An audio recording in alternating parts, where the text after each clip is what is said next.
Today, we're diving into a really critical airworthiness directive from EASA. It's AD 2026-0030, and it's all about the structural integrity of the Airbus A380. So if you're involved with the A380 fleet in any way, this is a must-watch briefing.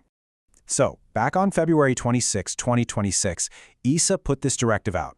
In this explainer, we're going to walk through everything you need to know, from the root cause of the problem right down to the mandatory actions you have to take. Let's get right into it.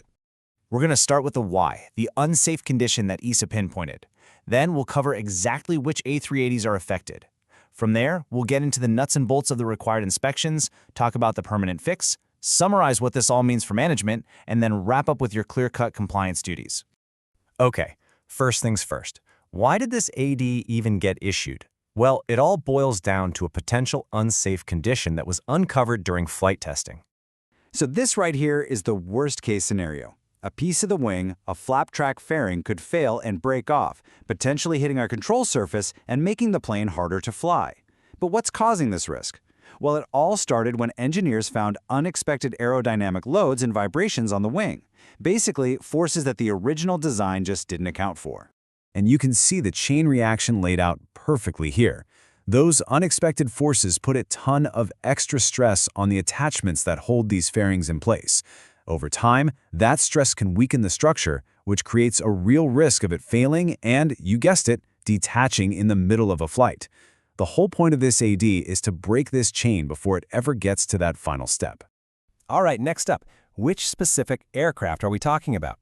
EASA is very precise about which A380s fall under this directive. This AD hits the A380, the 841, the 842, and the 861 models, and it applies to all of their serial numbers. But, and this is important, there are a couple of unless clauses. Your aircraft is in the clear if it already had specific mods built in during production, or if it's already had the permanent fix, which is Service Bulletin A380-57-8141 embodied. Now for the nitty-gritty. If your aircraft is on that list, what exactly does EASA need you to do? This part lays out the immediate and, the ongoing tasks for every operator. Here is the magic number for all your planning: 8,200. The very first inspection of these fairing attachments has to be done within 8,200 flight cycles of the plane's first ever flight. That is your absolute deadline to get started. And yeah, after that first check, you're not done. This table breaks down the ongoing inspection plan.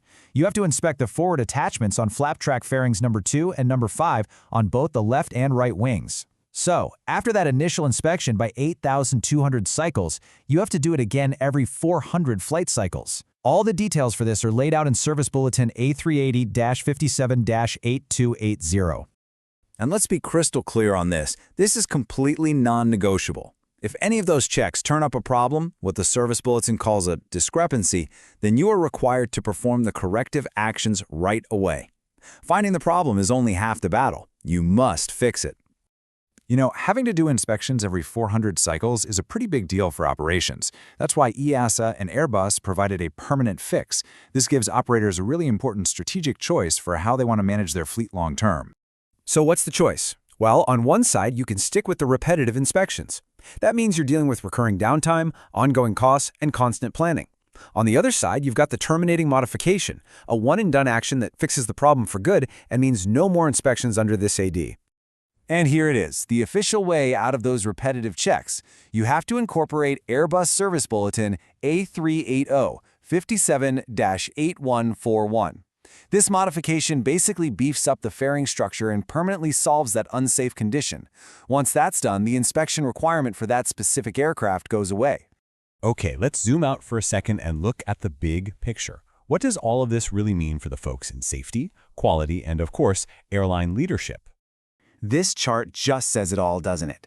The risk of a fairing detaching, if you do nothing, is high. But by complying with this AD, either with the ongoing inspections or the permanent mod, you tackle the root cause head-on and bring that risk way down to a mitigated, acceptable level.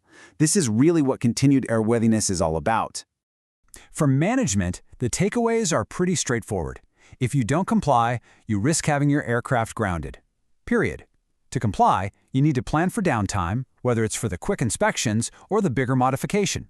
That means you've got a budget for parts, and labor, and it really forces you to make a strategic call. Are we going to be an inspect airline or a modify airline? We've covered a ton of ground here, so let's boil it all down into one last super clear summary of exactly what you need to do. Seriously, if you remember just one thing, make it this slide. Who's affected? Operators of the A380, -841, -842, and -861, unless they're already modified. What do you have to do? You've got two choices, repetitive inspections or the one-time modification. When does it need to be done? That first inspection is due by 8,200 flight cycles, and then you repeat it every 400. And how? By following the instructions in those two Airbus service bulletins to the letter. And let's end on this critical point. Compliance is not optional. Every single operator has to adhere to this directive by the deadlines. And while this explainer gives you the high-level overview, you always have to refer to the official EASA AD text and the Airbus service bulletins. Those are the documents that count. Subscribe to AEROPODA YouTube channel